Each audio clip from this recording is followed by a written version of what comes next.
I knew something was wrong the moment I saw the bedroom door half open. It was nearly midnight, and the apartment was supposed to be quiet, but two voices were rising from inside. I stopped in the hallway, my hand still wrapped around the grocery bag I had carried home through the rain. At first, I thought my roommates were arguing about rent again. Then I heard my name. I stepped closer without making a sound, and what I heard next made my stomach drop. They weren't arguing about me. They were arguing about what to do with me. For months, Emma and Claire had been more than roommates. They were the closest thing I had to family. After my mother passed away, I had moved into their apartment because I couldn't bear returning to the empty house where every room reminded me of her. Emma had been the cheerful one, always leaving a cup of tea outside my door when she knew I was having a difficult day. Claire was quieter, but she noticed everything. When I forgot to eat, she would leave dinner in the refrigerator. When I worked late, she would leave the hallway light on. I thought I had finally found two people who understood what loneliness felt like. If you believe kindness, second chances, and unexpected friendships can change someone's life, please like, comment, share, and subscribe.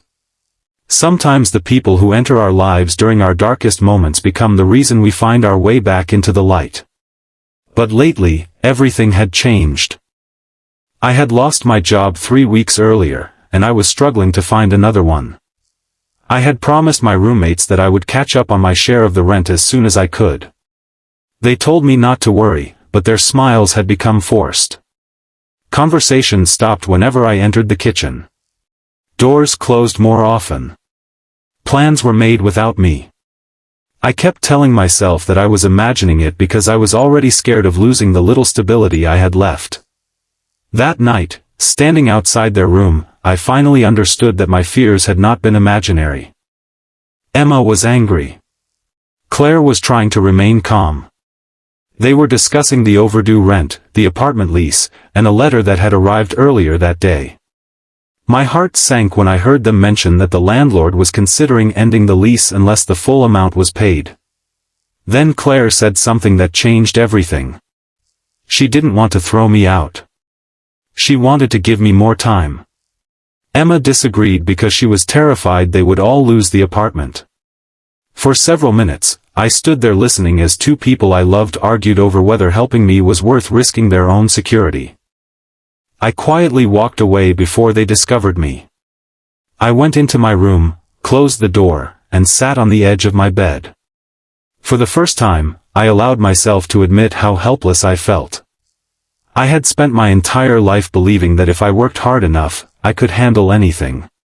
But grief had taken my confidence, unemployment had taken my independence, and now I believed I was taking away the security of the two people who had opened their home to me.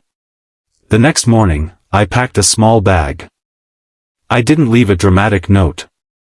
I simply wrote that I was sorry and that I didn't want them to lose their home because of me. I promised that I would find somewhere else to stay, even if it meant sleeping on a friend's couch. But when I reached the front door, Claire was standing there. She had been awake. She knew. Instead of getting angry, she looked at my bag and then at me. Her expression wasn't disappointment. It was heartbreak. I finally admitted that I had overheard everything.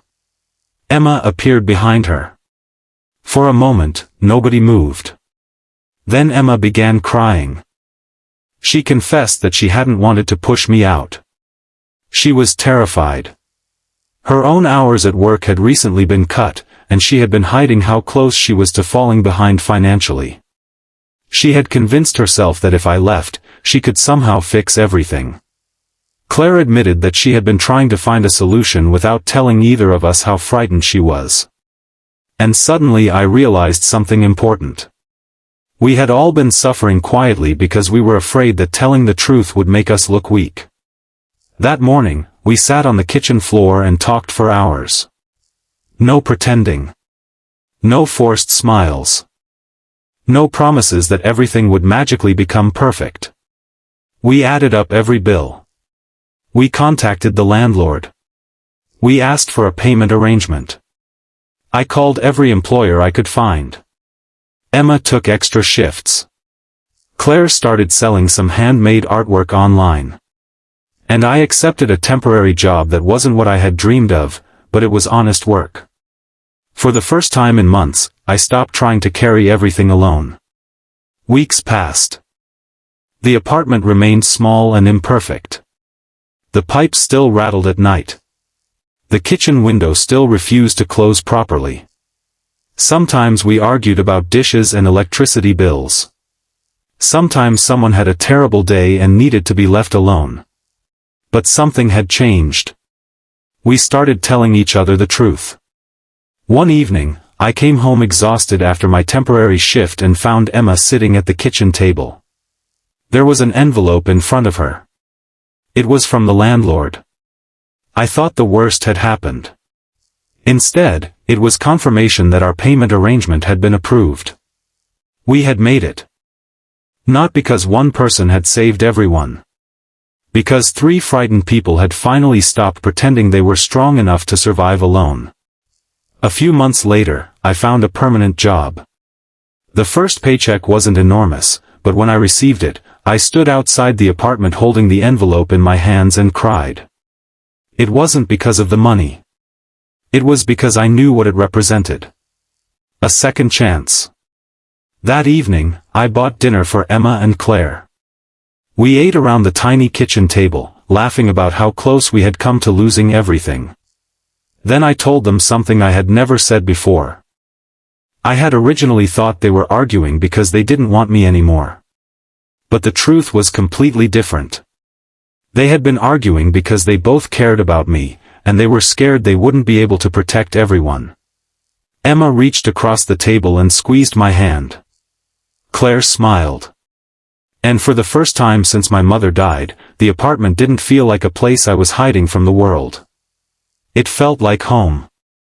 If this story touched your heart, please like the video, share it with someone who needs a reminder that asking for help is not weakness, and subscribe for more stories about kindness, friendship, and second chances. And before the final line, I have one special request. Comment, "Nobody should struggle alone," if you believe honest conversations can save relationships that silence might destroy. Years later, I still remember that rainy night. I remember standing outside that bedroom door, convinced that my roommates were deciding how to get rid of me. I remember the fear. The shame. The feeling that I had become a burden. But now I understand what I couldn't see then. Sometimes people argue because they don't care. And sometimes they argue because they care so deeply that they are terrified of losing each other. That night taught me that family isn't always connected by blood. Sometimes family is simply the person who sees your worst moment, knows how difficult your life has become, and still leaves the light on for you. And sometimes, the greatest gift someone can give you isn't money, a job, or a place to stay. It's the courage to say, "You don't have to face this alone."